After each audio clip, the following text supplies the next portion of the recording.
Afrique.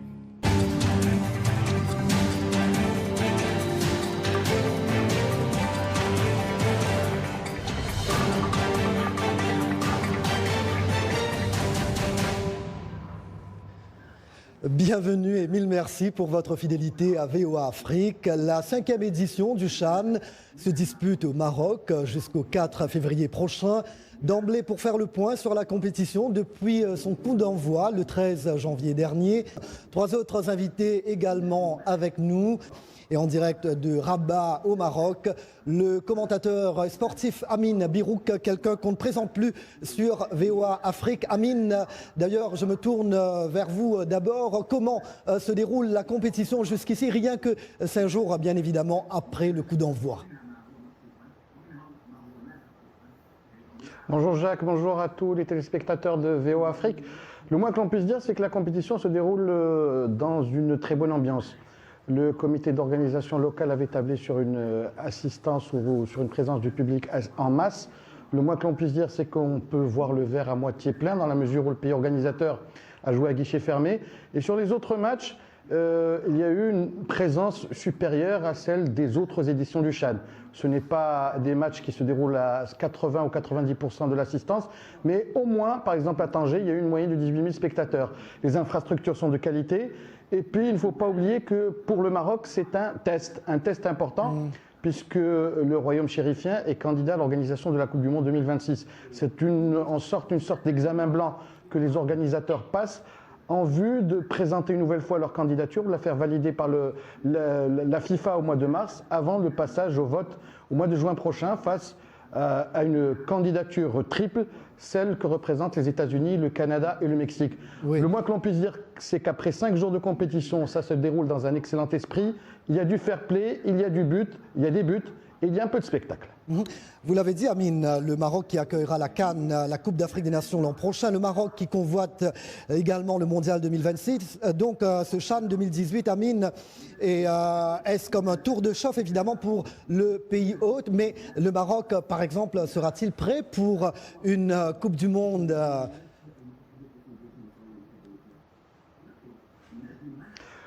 les infrastructures essentielles sont là, c'est-à-dire qu'il y a tout de même 6 stades aux normes, 4 sont déjà en lice pour cette compétition. On va aussi parler d'autres projets qui vont être développés au cours des prochaines années. Et si le Maroc obtient la majorité des suffrages des fédérations nationales affiliées à la FIFA, elles sont au nombre de 211, donc il faudra une majorité simple de 105 plus 1. En tout cas, on souhaite bonne chance au Maroc. On aurait bien aimé avoir une Coupe du Monde chez vous. Alors, Nico le disait tout à l'heure, l'assistance vidéo à l'arbitrage fait son entrée sur le continent lors de ce CHAN 2018. Allez, on va voir si Amine va faire preuve de subjectivité. Amine, le Maroc fait figure de grand favori, n'est-ce pas, pour le sacre final? Favori sur le papier. Il est vrai que le Wydad de Casablanca a remporté la Ligue des Champions cette saison, que la sélection du Maroc s'est qualifiée pour la Coupe du Monde. Il y a une dynamique positive autour du football marocain, mais c'est aussi une pression supplémentaire sur les joueurs locaux, sur leurs sélectionneurs. Le public n'attend que la victoire finale, il ne jure que par le succès, c'est une obligation de résultat. Et en face, il y a des sélections qui sont de la même valeur. On pense à la Libye, qui a des clubs qui sont rodés aux compétitions africaines, le Soudan, qui est une véritable surprise, et puis mettons une petite pièce sur la Zambie. Les Zambiens, au niveau des clubs, dans les compétitions africaines, commencent à très bien se débrouiller. C'est une équipe jeune, et elle l'a prouvé aujourd'hui contre la Côte d'Ivoire. Elle avait déjà remporté une belle victoire devant l'Ouganda, et aujourd'hui, elle fait figure d'outsider dans la compétition. Il faut s'attendre aussi au réveil du Cameroun, qui a trébuché après avoir dominé le Congo, mais dominer ne veut pas dire gagner. Et puis, n'oublions pas que le Nigeria a une revanche à prendre. Si demain, il l'emporte devant la Libye lors de la 2e journée du groupe C à Tanger, il y a possibilité pour que les Super Eagles soient aussi en lice pour la victoire finale. Ce sera l'un des contours que nous allons aborder dans la 2e partie de Washington Forum, après cette courte pause.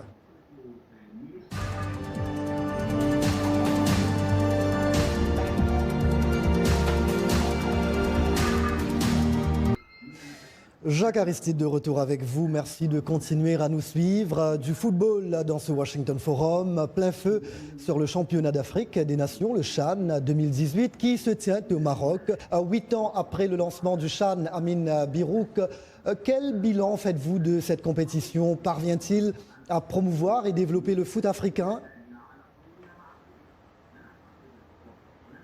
Je vais vous donner deux statistiques par rapport à cette 5e édition pour pouvoir étayer mon argumentaire. Oui. 500 journalistes accrédités représentant 23 pays, ce qui est un record, et puis de nombreux observateurs de clubs européens à la recherche de la pépite rare. N'oubliez pas que l'objectif de ce championnat, c'est de rééquilibrer un peu la balance entre les joueurs expatriés et les joueurs produits, nés et élevés en Afrique, et donc dans les différentes équipes nationales, parce qu'il y a une tendance qui va vers l'utilisation des binationaux ou des joueurs qui évoluent dans les grands clubs.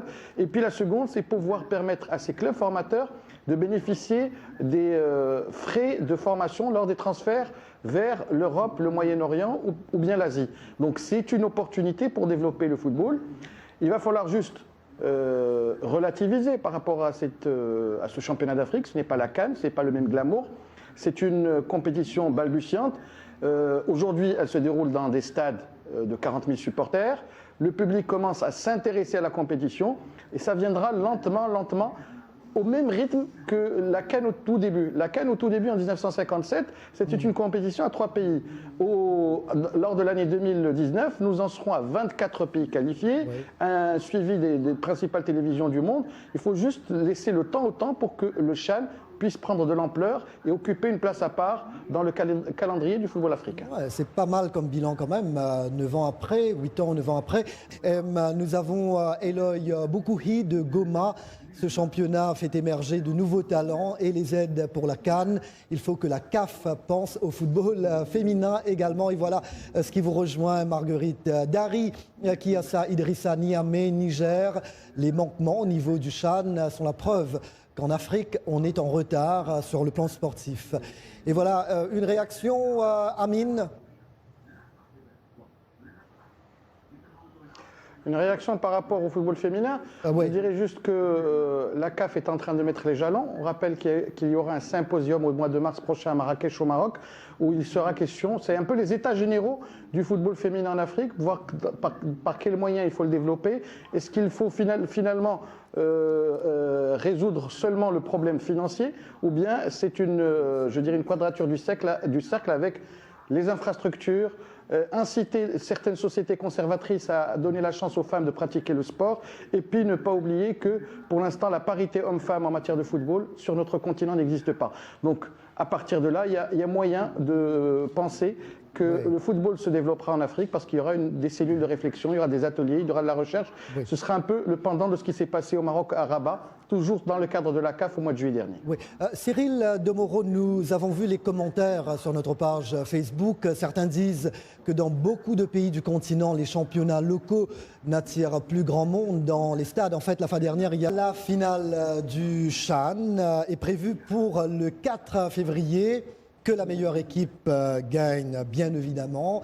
Voilà, et point final à ce Washington Forum. Un grand merci à nos invités et à toute l'équipe, Salwa Jafari, Lionel Gaïma, Georges Léonard Sagneux. Et bien évidemment, merci à vous, chers amis de la Voix de l'Amérique. Merci de nous avoir accueillis chez vous une fois encore cette semaine. C'était Jacques Aristide à Washington. À très bientôt. Take care.